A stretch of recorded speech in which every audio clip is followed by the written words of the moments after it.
Hello student, welcome to our YouTube channel commerce proficiency. आज की class में हम एमसीक्यू करेंगे सीबीएसई बुक के सिलेबस के हिसाब से। एमसीक्यू 83 नंबर पे हमारे पास गिवन है।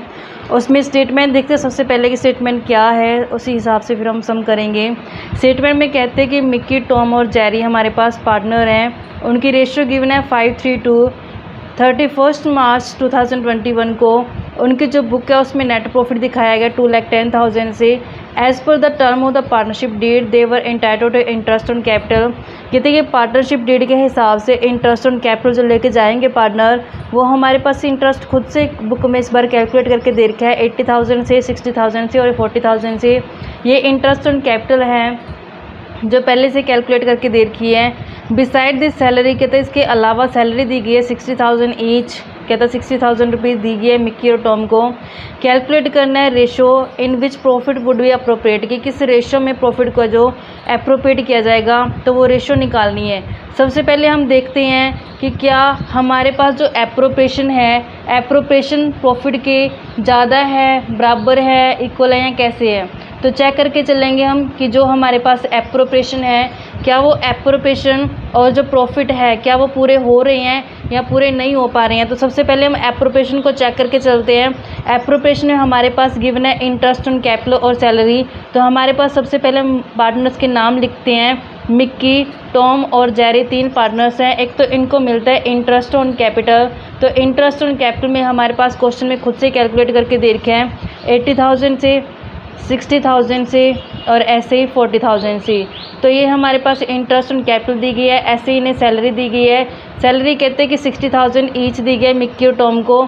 60,000 मिक्की को दी गई है, ऐसे 60,000 टॉम को दी गई है। तो जब हम इनका टोटल करते हैं 80 और 60 तो 1,40,000 से हो जाएगा।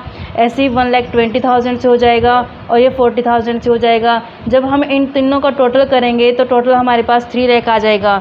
तो अब हम चेक करते हैं कि क्या हमारे पास प्रॉफिट है वो 3 लाख जो हमारे एप्रोप्रिएशन है उतने बनते हैं या नहीं बनते हैं। तो क्वेश्चन में हमारे पास जो एप्रोप्रिएशन है, एप्रोप्रिएशन कितने आया 3 लाख रुपए के। जबकि हमारे पास जो प्रॉफिट है, प्रॉफिट कितने आए हमारे पास बुक में खुद से कैलकुलेट करके दे रखा है 2,10,000 से। तो इस केस में देखो बच्चों की एप्रोप्रिएशन तो क्या हो गए हैं, ज़्यादा हो गए हैं, लेकिन प्रॉफिट क्या हो गए हैं, कम हो गए हैं। तो अब अपन जानते हैं कि मैंने इससे पहले वाली क्लास में आपको बताया था कि अगर एप्रोप्रिएशन से ज़्यादा होते हैं प्रॉफिट से तो हमें डिस्ट्रीब्यूट जो करना होता है प्रॉफिट, उसको रेशो में डिस्ट्रीब्यूट करना पड़ता है। कौन सा रेशो, जो प्रोपोर्शन यहाँ से एक्सपेंसेस का आता है।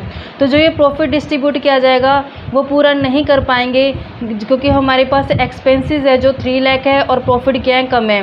तो इस केस में हमें रेशो निकालना होता है एप्रोप्रिएशंस का। एप्रोप्रिएशंस के हमारे पास गिवन है 1,40,000 से हमारे पास एप्रोप्रिएशन आया है, ऐसे 1,20,000 से है और ये 40,000 से है। जब हम इसको डिवाइड करते हैं 2 से तो हमारे पास रेशो बन जाता है 2, 6 और यहाँ पे 7, 7, 6, 2 रेशो आ जाएगा। और यही हमसे क्वेश्चन ने पूछा था कि जो प्रॉफिट डिस्ट्रीब्यूट किया जाएगा किस रेशो में किया जाएगा।